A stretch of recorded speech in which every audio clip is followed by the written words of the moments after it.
Salut à tous. Aujourd'hui on se retrouve une nouvelle fois pour parler fusil à pompe.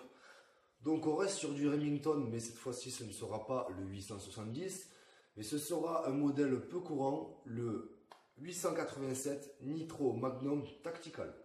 On ne le trouve pas beaucoup en France, il y a 2-3 armureries qui le font ou qui l'ont fait. On va voir ensemble les différentes caractéristiques. On va commencer par le contrôle visuel de charge.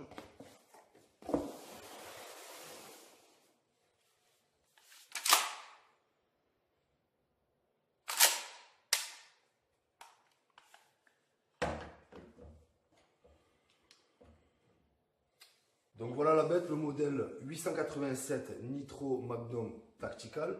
Donc on va faire la comparaison avec le 870. Il y a beaucoup de choses différentes. Je vais vous expliquer les différentes caractéristiques.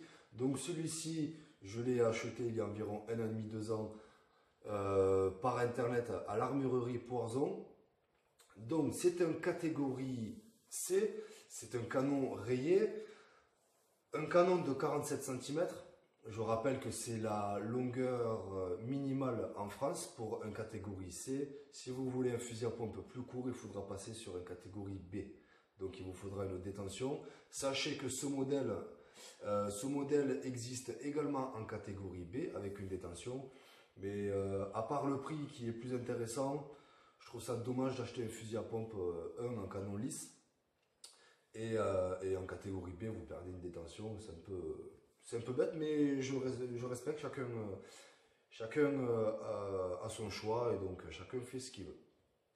Donc, pour parler de celui-ci, le 887, il a une longueur qui frôle le mètre, on est à 99 cm, un poids de 3,3 kg aux environs, un frein de bouche amovible, directement équipé rail Picatinny sur le dessus, plus un rail Picatinny latéral, fixation pour mettre une sangle pour venir le relier sur la crosse.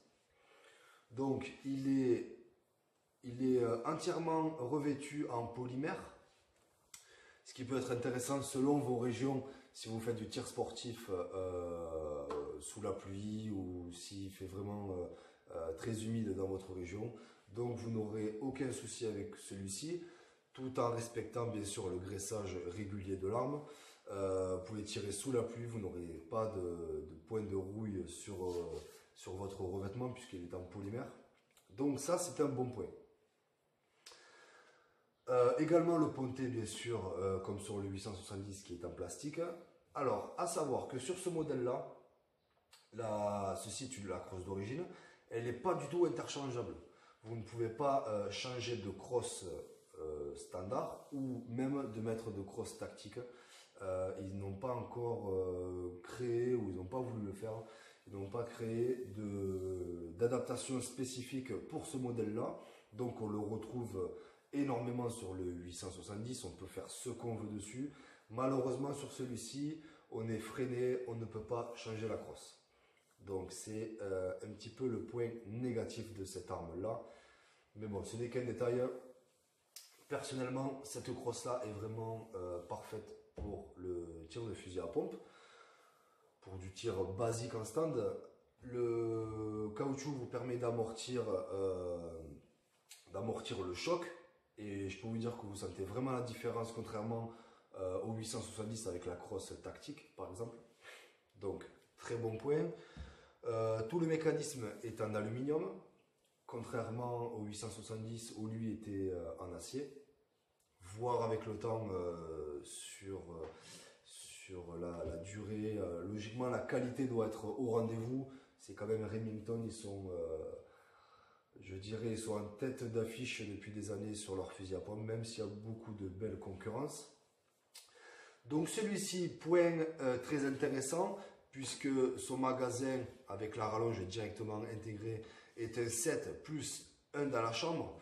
Donc ça vous permet d'avoir 8 coups, c'est quand même très agréable en stand. Le frein de bouche amovible, je vous l'ai déjà expliqué. Le point vraiment très intéressant de cette arme là, c'est que vous avez un guidon fibre optique, vraiment super pour le tir, c'est très agréable. C'est vraiment le top. Peu importe qu'il fasse sombre ou peu importe le temps, vous allez avoir une visée complètement différente de ce qu'on peut trouver sur le 870.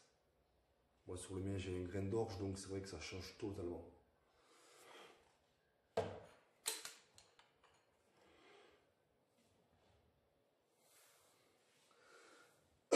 Donc grâce à ce rail Picatinny latéral, vous avez possibilité de mettre une lampe, un laser, toutes sortes de choses. Très intéressant. Sur le rail Picatinny qui est sur le dessus, possibilité de mettre point rouge ou de mettre une organe de visée différente, ce qui peut être intéressant. Donc sur celui-ci, vous avez le bouton pour désarmer la pompe.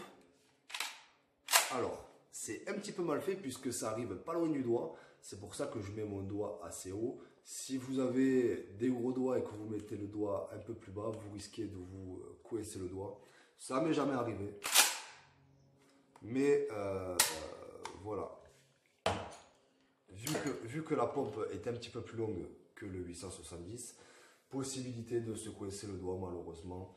Mais bon, il faut rester vigilant et attentif. Alors, de fourni avec l'arme, ce qui est bien, vous avez une fibre optique pour le guidon, possibilité de le changer. Donc comme vous l'avez vu, il est déjà monté en jaune fluo, vous avez une espèce de rouge rose fluo. Ça peut être un bon point. Vous avez le verrouillage du pontet, le cadenas. Bien évidemment, comme je dis régulièrement sur mes vidéos, l'épreuve de tir, donc l'épreuve finale avant la vente, obligatoire. En général on le trouve souvent sur les armes longues, très important. Et puis vous avez le carnet qui vous explique la marque et l'arme pour mieux connaître votre arme. Donc je vais faire une petite comparaison avec le 870 que j'ai sous la main.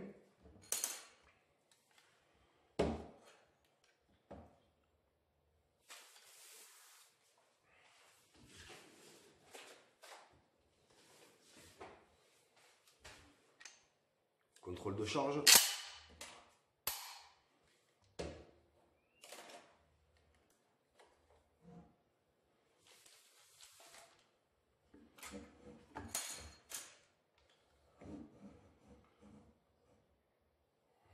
Voilà, ça vous permet d'avoir une vision différente entre le 870 basique, qui est réputé depuis de nombreuses années, puis le modèle moins courant, le 887 Nitro Magnum Tactical. Niveau longueur, c'est exactement, allez, à un chouïa près, à 1 ou 2 cm près, exactement la même longueur.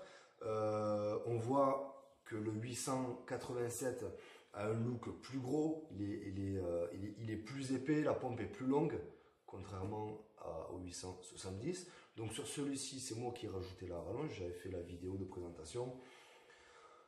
La crosse se ressemble.